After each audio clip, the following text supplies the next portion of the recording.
بسم اللہ الرحمن الرحیم۔ ذوالحج حج اور قربانی کرنے کا مہینہ ہے۔ جو لوگ حج اور قربانی نہیں کر سکتے وہ پہلے 10 دن یہ تسبیح پڑھیں۔ ناظرین، ذوالحج حج والے مہینہ اور قربانی والا مہینہ کہلاتا ہے۔ اللہ تعالیٰ کو اپنے بندے کا حج کرنا اور قربانی کرنا بہت زیادہ پسند ہے۔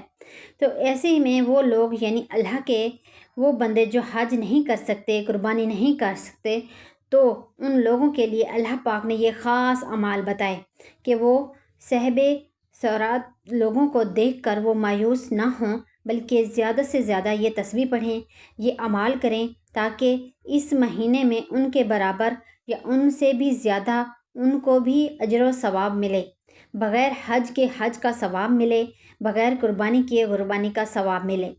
کچھ مسکین لوگ نبی پاک صلی اللہ علیہ وسلم کے پاس آئے اور بولے کہ مال والا تو بلند مقام اور جنت لے گیا، وہ ہماری طرح ہی نماز پڑھتے ہیں اور روزہ رکھتے ہیں اور ان کے لیے مال کی وجہ سے فضیلت ہے، مال سے حج کرتے ہیں اور عمرہ کرتے ہیں اور جہاد کرتے ہیں اور صدقہ دیتے ہیں۔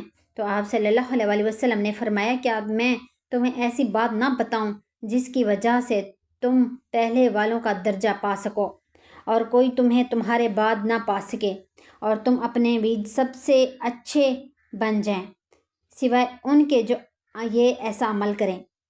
وہ یہ ہے کہ ہر نماز کے بعد تم 33 بار سبحان اللہ، 33 بار الحمدللہ اور 34 بار اللہ اکبر کہو۔ تو ناظرین، آپ نے اس تسبیح کو یعنی ذوالحج کے مہینے میں ہر نماز کے بعد 33 بار یعنی یہ تسبیح آپ نے لازمی پڑھنی ہے، سبحان اللہ، الحمدللہ، اللہ اکبر۔ تو کتنا آسان چھوٹا سا عمل ہے جسے ہم سب آسانی کے ساتھ پڑھ سکتے ہیں اور اس پیارے مہینے کی برکات سے فائدہ اٹھا سکتے ہیں۔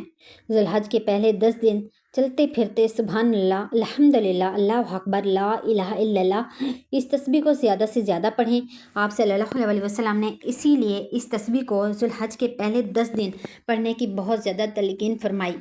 ناظرین، اللہ پاک اپنے بندوں پر بے حد مہربان ہے، 70 ماؤں سے زیادہ اپنے ہر بندے سے پیار کرتا ہے، پھر وہ کیسے اپنے ایسے بندوں کو مایوس کر سکتا ہے جو اپنے دل میں حج کا ارادہ رکھتے ہوں، ایک قربانی کا ارادہ رکھتے ہوں، لیکن پھر بھی وہ یہ نیکی کرنے سے محروم رہیں۔ تو اس لیے اللہ پاک نے یہ اعمال بتائے ہیں جو ذوالحج کے مہینے میں آپ نے چلتے پھرتے کرنے ہیں۔ چھوٹے سے اعمال ہیں لیکن آپ کو بھی اتنا ہی اجر ثواب ملے گا جتنا حج اور قربانی کرنے والے کو ملتا ہے۔ امید ہے کہ آج کی یہ ویڈیو آپ کے رزق اور مال میں اضافے کا باعث بنے گی۔